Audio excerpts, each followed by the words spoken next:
Hello everybody, welcome to our channel insurance guide. तो आज की इस वीडियो में हम बात करने वाले एक हेल्थ इंश्योरेंस क्या होता है और आप 2023 में अपने लिए कैसे एक बेस्ट हेल्थ इंश्योरेंस प्लान कर सकते हैं। तो सबसे पहले हम बढ़ते हैं, हेल्थ इंश्योरेंस क्या है। मान लीजिए कि आपके पास एक हेल्थ इंश्योरेंस है और किसी भी अनसर्टेन के कारण आप हॉस्पिटलाइज हो जाते हैं। तो अब हॉस्पिटलाइज होने के बाद जो एक्सपेंस होंगे वो आपकी हेल्थ इंश्योरेंस कंपनी उन एक्सपेंस को बियर करेगी। सिंपली एक ये होता है हेल्थ इंश्योरेंस, और इसकी कुछ कंडीशंस होती है जो कि फुलफिल होना चाहिए at the time of claim. तो ये होता है एक हेल्थ इंश्योरेंस। अब हेल्थ इंश्योरेंस कैसे आप आपके लिए बहुत बढ़िया सा प्लान कर सकते हैं। Medical insurance buying decision depend करता है आपकी रिक्वायरमेंट्स पे, आपके बजट पे, आपकी लोकेशन पे और आपकी प्रेजेंट मेडिकल कंडीशंस पे। अब कभी भी आप हेल्थ इंश्योरेंस ले उसके पहले आप कुछ बातों का ध्यान रखना है। किसी भी कंपनी से ले रहे हैं या किसी भी एजेंट के थ्रू आप ले रहे हैं तो उस जब लेते टाइम आपको इन बातों को ध्यान में रखना है। सबसे पहला पॉइंट कि आपका एडेक्वेट कवर कितना है। अब एडेक्वेट कवर मतलब कि आप कितने रुपए का हेल्थ इंश्योरेंस ले रहे हैं अपने लिए, कि at the time of settlement कि आपको कितने का कवर कंपनी प्रोवाइड करेगी। तो ये जो एडेक्वेट कवर होता है वो आपको हमेशा फ्यूचर के हिसाब से लेना है, प्रेजेंट के हिसाब से नहीं। क्योंकि जो हॉस्पिटल के बिल के एक्सपेंसेस का ग्राफ है वो डे बाय डे बहुत ही स्पीड से बढ़ता जा रहा है। एग्जाम्पल में हम देखें कि जो 2002 में हॉस्पिटल के बिल्स का कोई इलाज है, कोई भी एग्जाम्पल ले लीजिए, उसका बिल 2 लाख रुपए था। वही बिल आज के टाइम पे 5 से 7 लाख रुपए हो चुका है। तो हॉस्पिटल के जो बिल का एक्सपेंस का ग्राफ है वो बहुत स्पीड से ग्रो हो रहा है। तो इसके लिए हमारे पास एक बढ़िया सा हेल्थ इंश्योरेंस होना ही चाहिए और एक अच्छे एडिक्वेट कवर पे। सेकंड पॉइंट, आपको आपका हेल्थ इंश्योरेंस इंडिविजुअल लेना है या फैमिली फ्लोटर के लेना है। इंडिविजुअल का मतलब होता है कि जो हेल्थ इंश्योरेंस आप ले रहे हैं उसके अंदर सिर्फ एक पर्सन कवर होगा। फैमिली फ्लोटर का मतलब होता है कि आपकी फैमिली के मेंबर्स भी उसके अंदर ऐड हो जाएंगे। जैसे जनरली ये होता है कि 2 एडल्ट्स एंड 2 चिल्ड्रंस। अब या आप आपके मम्मी पापा के हिसाब से भी ले सकते हैं। तो अलग अलग हेल्थ इंश्योरेंस अलग अलग सिचुएशन के ऊपर डिपेंड होते हैं। तो वो आप एजेंट से पूछ सकते हो किस कंपनी में क्या किस टाइप के हेल्थ इंश्योरेंस अवेलेबल है। तो आप इन दोनों को देख सकते हो। इंडिविजुअल की प्रीमियम थोड़ी हाई होती है और फैमिली फ्लोटर की प्रीमियम थोड़ी लो होती है। तीसरा पॉइंट, तीसरे पॉइंट में आपको देखना है कि आपकी हेल्थ इंश्योरेंस पॉलिसी में क्या चीजें कवर है, क्या चीजें अनकवर है। जैसे जनरली देखा जाए तो नॉर्मली जो कवर है वो 30 डे के बाद आपका 30 डे इनिशियल वेटिंग पीरियड कहलाता है हेल्थ इंश्योरेंस में। उसके बाद आपका हेल्थ इंश्योरेंस कवर होना स्टार्ट होता है।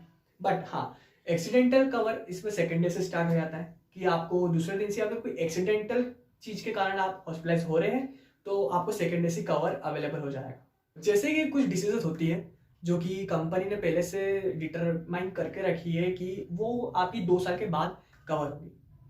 और अगर आपकी कोई सी आपको पहले से कुछ डिसीजेस है, प्री एग्जिस्टिंग डिसीज है, तो वो कंपनी आपकी 4 साल बाद कवर करती है। या हेल्थ इंश्योरेंस कुछ अपनी स्पेशल डिसीजेस पे भी कब बने होते हैं। जैसे कि किसी किसी के लिए कार्डियक इंश्योरेंस भी होता है, जिसको दिल की बीमारी होती है या कुछ होता है तो उसके लिए कार्डियक इंश्योरेंस होता है। तो ऐसे डिसीज के ऊपर भी इंश्योरेंस बना के रखे कंपनी होते हैं। तो बाई चांस अगर आपको पहले से कुछ डिसीज है तो आप उस टाइप के इंश्योरेंस को ले सकते हो। उनकी प्रीमियम कुछ हाई होती है क्योंकि इसमें रिस्क बहुत ज्यादा होता है। चौथी चीज जो देखनी है हेल्थ इंश्योरेंस को लेने के पहले, वो देखना है आपका एनसीवी कितना प्रोवाइड कर रही कंपनी। एनसीवी मतलब नो क्लेम बोनस। आपने हेल्थ इंश्योरेंस आज लिया और आपने अगले साल तक कोई आपने क्लेम नहीं किया है तो क्या होगा, कंपनी कुछ अपने कस्टमर्स के लिए नो क्लेम बोनस रखती है कुछ परसेंट्स का। वो टाइम टू टाइम बढ़ता रहता अगर आप कोई क्लेम नहीं ले रहे तो। जैसे कि मान लीजिए एग्जांपल के लिए कि 5 लाख का आपने हेल्थ इंश्योरेंस लिया है, अब अगले साल तक आपने कोई क्लेम नहीं लिया कंपनी से, तो 5 लाख के ऊपर एनसीबी एड हो जाएगा नो क्लेम बोनस, जो कि 50 हज़ार का एग्जाम्पल के लिए। तो अगली बार जब बाई चांस अगर दूसरे साल आपको हॉस्पिटलाइज होना पड़ रहा है तो आपको कंपनी सिर्फ 5 लाख का कवर नहीं देगी, उसमें 5,50,000 का कवर आपको मिलेगा। तो ये होता है एनसीबी। तो फिफ्थ पॉइंट, आपको आपके हेल्थ इंश्योरेंस लेते टाइम देखना है कि आपके हेल्थ इंश्योरेंस में कोपे कितना है। कोपे कुछ परसेंट का मार्जिन होता है जो कि आपको आपके जेब से पे करना होता है at the time of settlement, claim settlement. Example हम देखा जाए, मिस्टर एक्स हॉस्पिटलाइज हुए, उनने क्लेम किया कंपनी को, उनकी हेल्थ इंश्योरेंस कंपनी को। अब जितना भी बिल होगा हॉस्पिटल के एक्सपेंस का उसका 90% हेल्थ इंश्योरेंस कंपनी उनका पे करेगी और जो बाकी का 10% है वो मिस्टर एक्स खुद पे करेंगे।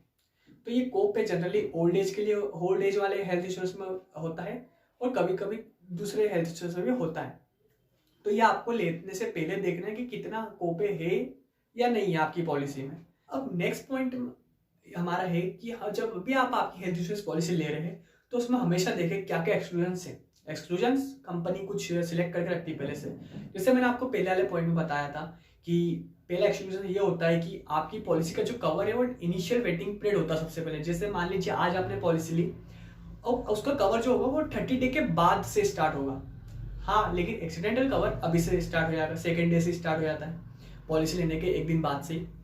अब कुछ चीज़ें होती है कि जैसे आपको मैंने एक और चीज़ बताई थी कि कुछ बीमारियां होती है जो कि 2 साल के बाद कवर होती है। उसके बाद कुछ प्री एग्जिस्टिंग डिसीजेस है वो आपकी 4 साल के बाद कवर होगी। और कुछ परमानेंट एक्सक्लूजन्स होते हैं जो कि कंपनी कभी कवर नहीं करती है।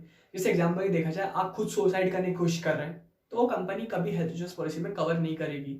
अब इसके बाद हमारा पॉइंट आता है कि आपको हमेशा अपने एजेंट से या कंपनी से हमेशा पूछना है कि उनके हॉस्पिटल्स की लिस्ट क्या है, जो उनके साथ हॉस्पिटल्स टाई अप है वो उनकी क्या लिस्ट है, कितने हॉस्पिटल्स उनसे टाइड अप है, उनकी लोकेशंस क्या है, आपकी लोकेशन से वो उनकी हॉस्पिटल की लोकेशन की लिस्ट मैच कर रही है या नहीं कर रही है, वो सब आपको हमेशा देखना है।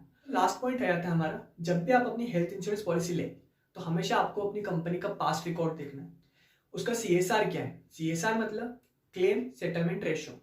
जैसे कि कंपनी के पास 100 क्लेम्स आए, उसमें से कंपनी ने 98 को क्लेम को सेटल कर दिया, तो कंपनी का क्लेम सेटलमेंट रेशियो हो गया 98%। वैसे ही उसका ASR कितना है? Amount settlement ratio. जैसे कि कंपनी का जितने भी अमाउंट का क्लेम आया है उसमें से कितना अमाउंट कंपनी ने सेटल किया है। एग्जाम्पल के 10 लाख का कंपनी के पास अमाउंट का क्लेम आया है, उसमें से कंपनी ने 9 लाख रुपए को सेटल किया है, तो ये हो गया कंपनी का अमाउंट सेटलमेंट रेशियो। तो ये सारे जितने भी पॉइंट्स मैंने अभी आपको बताए हैं इन सबको आपको ध्यान में रखना है जब भी आप आपकी हेल्थ इंश्योरेंस पॉलिसी को चुने। इसके बाद आप आपके हिसाब से एक बढ़िया सी हेल्थ इंश्योरेंस पॉलिसी ले सकते हैं। तो ये थी हमारी आज की वीडियो, तो मिलते हैं हमारी नेक्स्ट वीडियो में। तब तक के लिए take care, good bye and thank you so much. और हाँ, हमारे चैनल को लाइक, शेयर, सब्सक्राइब और कमेंट सब कर दें।